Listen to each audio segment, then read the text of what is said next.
bienvenue dans Conversations inspirantes. Aujourd'hui, nous allons décortiquer un ouvrage majeur de Pierre Bourdieu, La reproduction, un livre clé pour comprendre comment l'école, sous couvert de neutralité et de mérite, participe à la reproduction des inégalités sociales. Ensemble, nous allons analyser ces concepts centraux et comprendre pourquoi ce texte reste d'une actualité frappante. Bienvenue dans cette nouvelle analyse. Aujourd'hui, on s'attaque à un monument, un livre qui a vraiment mis un coup de pied dans la fourmilière de l'éducation, Ah oui, un grand classique.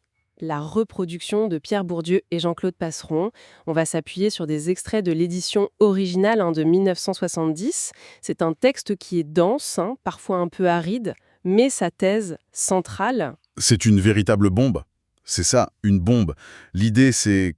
Et si l'école, qu'on nous présente toujours comme le grand ascenseur social, n'était en fait qu'une machine extraordinairement efficace pour maintenir les inégalités, d'une génération à l'autre? Exactement. Si sa fonction cachée, ce n'était pas tant d'instruire que de trier, de légitimer un ordre social qui existe déjà. C'est une idée qui est assez dérangeante, donc on va la décortiquer ensemble. Allons-y. Alors, le mot violence, il fait un peu peur. On pense tout de suite à quelque chose de physique, De brutal, oui. Mais ce n'est pas ça du tout. Voilà. De quoi on parle exactement avec cette violence symbolique? Alors c'est vraiment le point de départ, et c'est un concept fascinant. La violence symbolique, c'est une violence douce, invisible. Feutrée. D'accord. C'est une forme de pouvoir qui a cette particularité qui est incroyable de s'exercer avec la complicité de ceux qui la subissent. Personne ne se sent agressé, et pourtant, Pourtant, une domination s'opère. C'est ça. Et dans le contexte de l'école, cette violence, c'est le fait d'imposer une culture particulière, celle des classes dominantes, comme étant la culture, l'unique culture universelle, valable, légitime. donc si je comprends bien, c'est un peu comme si on fixait les règles d'un jeu, Oui, mais en faisant croire que ce sont les seules règles possibles, alors qu'en réalité, elles avantagent un certain type de joueurs, et ce, dès le départ. c'est exactement ça. Bourdieu et Passeron, ils appellent cette culture un arbitraire culturel. Arbitraire. Arbitraire, mais pas parce qu'elle est sans valeur, attention. Arbitraire parce qu'elle n'est pas universelle par nature. Il n'y a aucune raison objective, en soi, pour que la maîtrise de la dissertation philosophique, disons, ou la connaissance de l'opéra, Soit supérieur à d'autres savoirs. Voilà.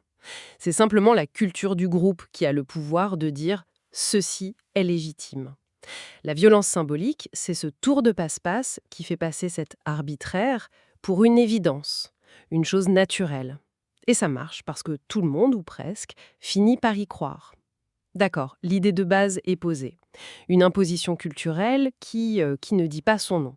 Mais alors comment est-ce que ça se passe concrètement dans la salle de classe? Comment cette violence douce opère au quotidien? Les auteurs parlent d'action pédagogique.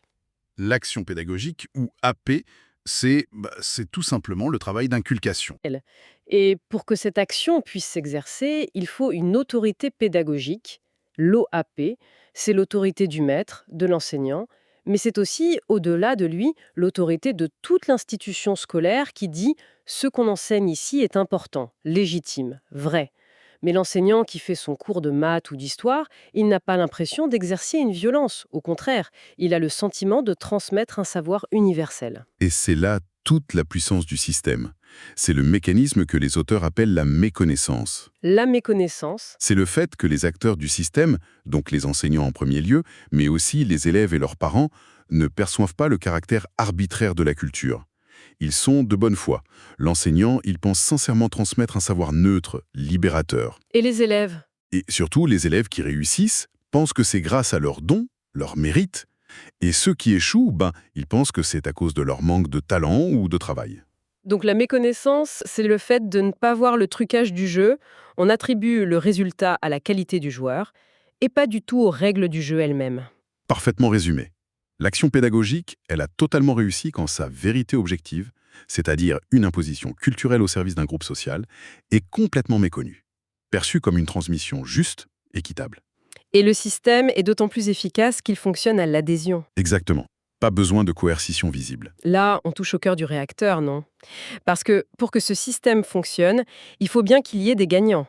Des gens qui ont les bonnes cartes en main dès le départ, même sans le savoir. Bien sûr. C'est là qu'intervient cette fameuse notion de capital culturel. Qu'est-ce que c'est concrètement? Est-ce que c'est juste le fait d'être cultivé ou c'est plus subtil que ça? c'est beaucoup, beaucoup plus subtil. Et c'est le point névralgique de l'analyse. L'école, elle agit comme si tous les élèves partaient de la même ligne de départ. Or, ce n'est pas vrai. Elle présuppose en permanence un ensemble de savoirs, de savoir-faire, de savoir-être. Qu'elle ne transmet jamais explicitement. Voilà. C'est ça, le capital culturel.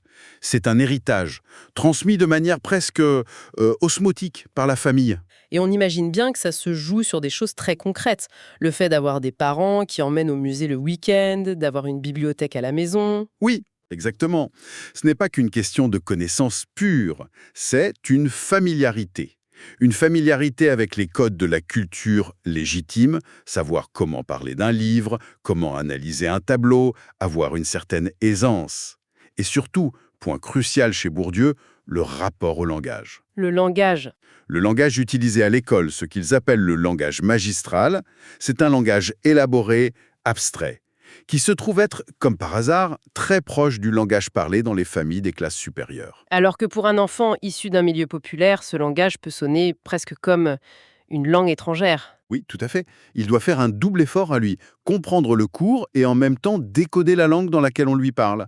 C'est tout à fait ça. Imaginez un prof qui dit « Il conviendrait donc de postuler que l'herméneutique de ce texte transcende sa simple dimension narrative. » Bon, pour un enfant de milieu bourgeois, c'est peut-être complexe, mais c'est audible. Ça fait partie d'un univers familier.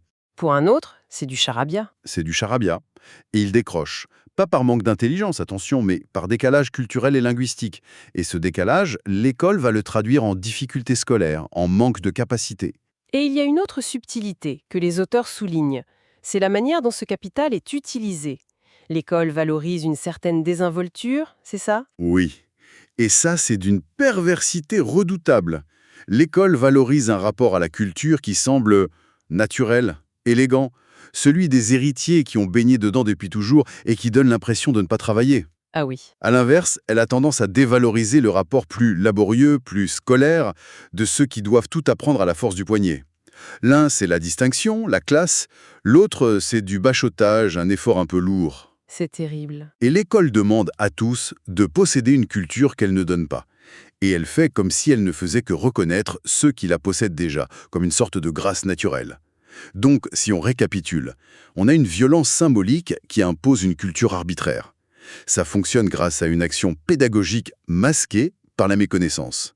Et le principal outil de cette action, c'est la valorisation d'un capital culturel hérité. Bon, si on tire le fil de cette logique, quelle est la finalité de tout ça? Le titre de l'ouvrage nous met sur la voie, la reproduction. La conclusion est implacable. La fonction principale, bien cachée, du système d'enseignement, c'est de reproduire la structure des rapports de force entre les classes sociales. C'est une immense machine à légitimer et à perpétuer l'ordre social. Et comment? En opérant une sorte de transformation magique. L'école prend des inégalités sociales, donc l'héritage du capital culturel, et elle les transforme en inégalités scolaires. Des notes, des classements, des diplômes. Elle transforme un privilège de naissance en mérite personnel. C'est sa fonction de légitimation. Elle fait passer le social pour du naturel, l'héritage pour du talent.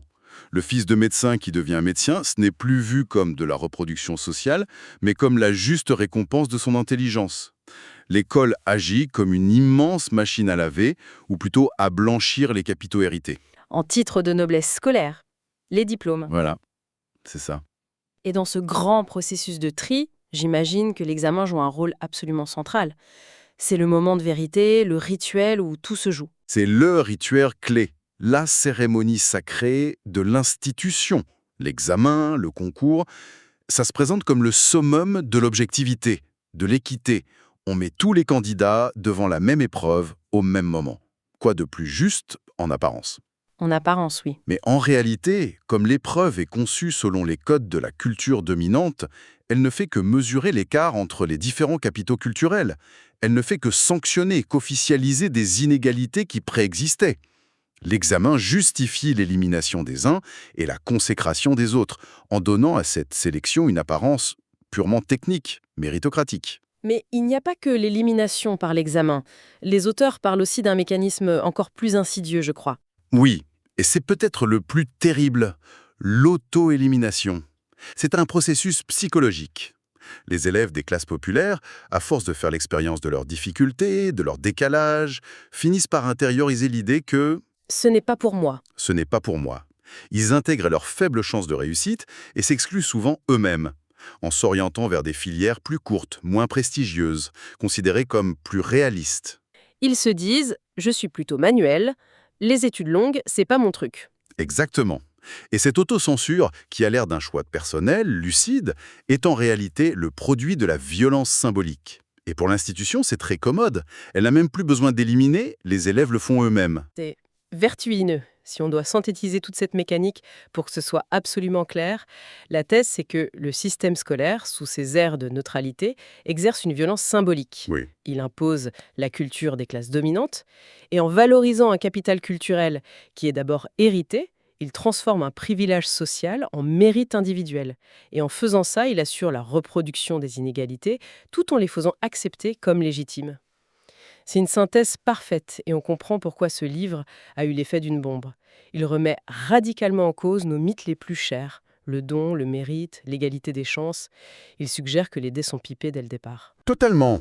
Que l'école, loin d'être ce grand égalisateur républicain, est peut-être l'un des instruments les plus puissants de la conservation de l'ordre social. Précisément parce que son action est invisible et acceptée de tous. Ça nous laisse avec une question assez fondamentale quand même. Le diagnostic posé par Bourdieu et Passeron il y a plus de 50 ans est sombre, mais il nous force à réfléchir. Et la pensée qu'on pourrait laisser en suspens, c'est la suivante. Si le système scolaire actuel reproduit les inégalités en ne valorisant qu'un seul type de capital culturel, à quoi pourrait bien ressembler un système d'enseignement qui, au lieu d'ignorer ou de dévaloriser les autres formes de savoir, reconnaîtrait et intégrerait la diversité des cultures? Exactement. La diversité des compétences que chaque élève, quelle que soit son origine, amène avec lui en poussant la porte de la salle de classe.